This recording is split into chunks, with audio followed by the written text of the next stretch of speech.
Bienvenue sur la chaîne. Chaque semaine, nous plongeons au cœur des mythes et des mystères qui façonnent notre monde. Un vendredi sur deux, nous explorons les contes et les créatures du folklore. L'autre, nous nous aventurons dans les lieux les plus hantés de la planète.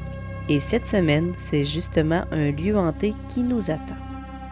Préparez-vous à un voyage sombre et troublant au sud de la ville de Mexico, là où le silence est habité et les regards de plastique cachent une histoire à glacer le sang.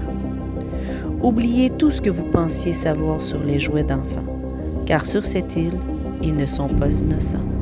Ils sont les gardiens d'une tragédie, les témoins d'une folie. Et aujourd'hui, vous allez découvrir pourquoi. Bienvenue, si vous osez, sur l'île des poupées.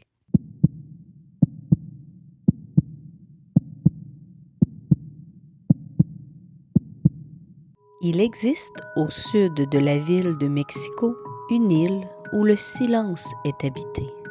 Un silence qui ne résonne pas, mais qui guette, enveloppant chaque craquement de branches, chaque murmure du vent.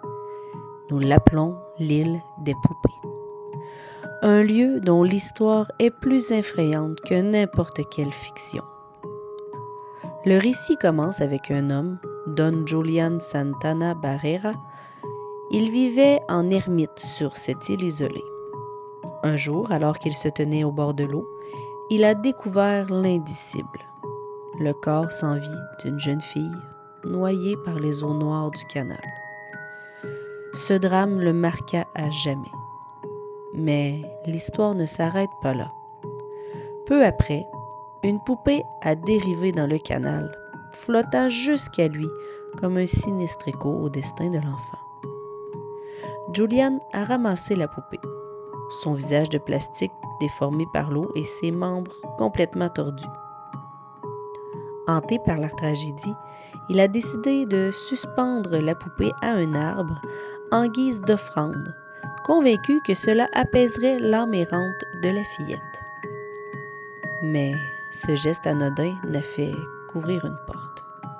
Les esprits, disait-il, l'ont alors harcelé sans relâche.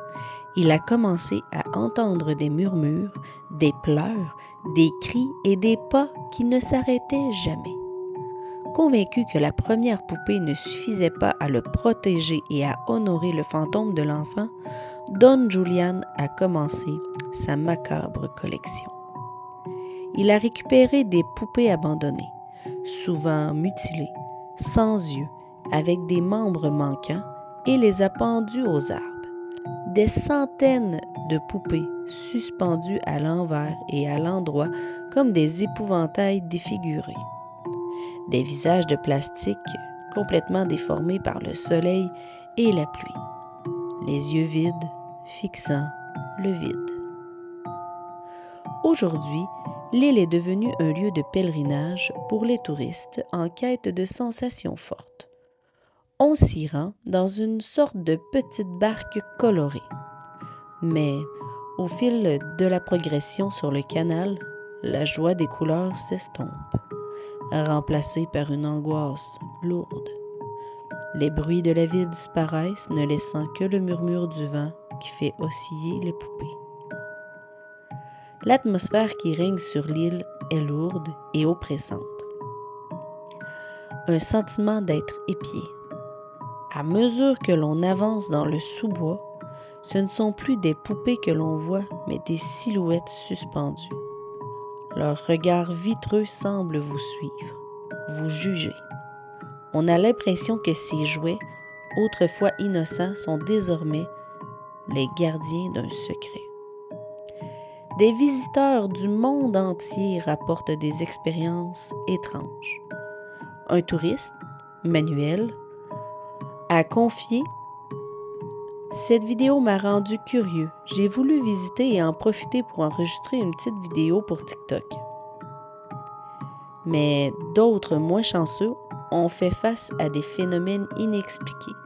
L'un d'entre eux a raconté, la voix tremblante, « J'ai juré que j'avais vu les yeux d'une poupée se fermer et se rouvrir quand je me suis retournée. » Même la culture populaire n'a pas échappé à l'attrait macabre de l'île. Le réalisateur Tim Burton, connu pour ses univers plutôt sombres, a été fortement inspiré par le lieu. Récemment, l'île a été le théâtre d'un tournage ultra secret. Lady Gaga en collaboration avec Burton pour la série Netflix Mercredi. Ils ont tourné une partie du clip pour sa chanson The Dead Dance. La production a été si mystérieuse que même le gardien actuel de l'île, M. Santana, 38 ans, ne savait pas qu'il venait. Ils ne nous ont même pas laissé rester ici, a-t-il déclaré. Des tentes et des gardes ont été installés pour empêcher toute fuite et pourtant, les bruits de la musique et du tournage ont été entendus par des curieux. L'île des Poupées n'est pas seulement un lieu touristique. C'est un lieu où le passé est toujours présent. Un lieu où la folie d'un homme a donné vie à une armée de poupées devenues les gardiennes d'un secret. Un lieu où l'on se demande si la mort de Don Julian n'était pas un simple accident, mais une invitation, celle de rejoindre la jeune fille pour l'éternité. Car oui, Julian a été retrouvé, mort, lui aussi, dans le canal. Alors, la prochaine fois que vous croiserez un regard vide de plastique, demandez-vous si c'est seulement une poupée ou si c'est bien plus que cela.